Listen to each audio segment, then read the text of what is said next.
நல்லா தெரிஞ்சுக்கோங்க. ஓகேயா? ஸோ லாஸ்ட்டாக சொல்கிறேன், நமக்கு முயற்சி இருந்தால் நம்ம ஜெயிக்கிறோம். அனுபவம், திறமை எதுவுமே நமக்கு தேவையில்லை. என்ன தேவை? முயற்சி. அருமை உடைத்தென்று அசாவாமை வேண்டும், பெருமை முயற்சி தரும்னார் வள்ளுவர். நம்மளால் முடியுமான்னு மலைக்கக்கூடாது. முதல்ல உன் எண்ணங்களை உயர்வாவை ஃபஸ்ட்டு. நம்மளால் முடியுமா நீ மலைக்காத, நீ முயற்சி எடு, உன்னால் முடியும். இதை மட்டும் உன் மனசில் நீ வச்சுக்கோ. நிச்சயமாக நம்மளால் என்ன ஜெயிக்க முடியும். நீ அரசு ஊழியர் ஆக மாட்ட அப்படின்னு உன் சொந்தக்காரன் சொன்னாலும் சரி, உன் தெருக்காரன் சொன்னாலும் சரி, யார் சொன்னாலும் சரி, உன்னுடைய முயற்சிக்கு பலன் இருக்கும். அதான் நான் இன்றைக்கி சொல்லும்போது சொல்கிறேன்.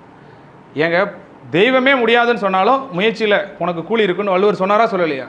தெய்வத்தான் ஆகாதெனினும் உனக்கு தெரிஞ்ச நாளே திருக்குறள், இதுவும் ஒரு திருக்குறள் இல்லையா?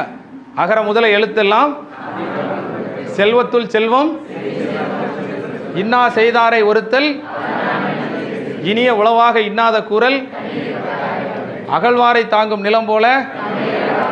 இந்த மாதிரி உனக்குன்னு ஒரு நாள் இத்தனை இப்படி இருந்துமே, தம்பி உங்களுக்கு பிடிச்ச திருக்குறள் சொல்லுங்கன்னு இன்டர்வியூவில் கேட்டால் அப்படிங்க வரமாட்டாங்க அந்த டைமிங்கில்.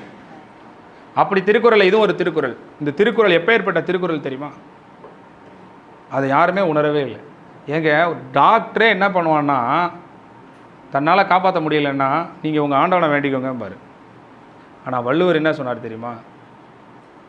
தெய்வம் இல்லை, உன் முயற்சியை நம்பு, உனக்கு கூலி கிடைக்கும்னாரு.